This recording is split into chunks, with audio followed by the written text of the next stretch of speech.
Hello everyone, welcome back to Crypto Basics. In today's video, I'm going to guide you through how to update Zipmex application on your iPhone. Updating your application now and then is an important step if you want to keep your application up to date, improve your app performance and stability on your preferred devices. So in order to update your Zipmex wallet application, first, go ahead and open your App Store. If you are doing this on your Android, you can open up your Play Store. Now go to the search box and type in Zipmex and search.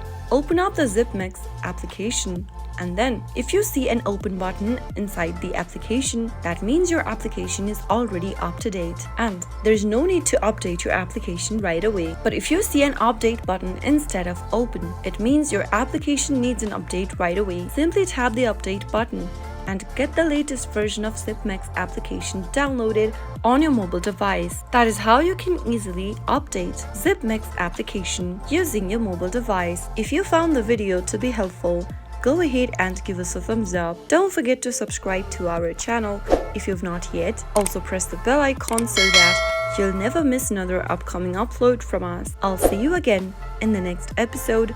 Goodbye till then.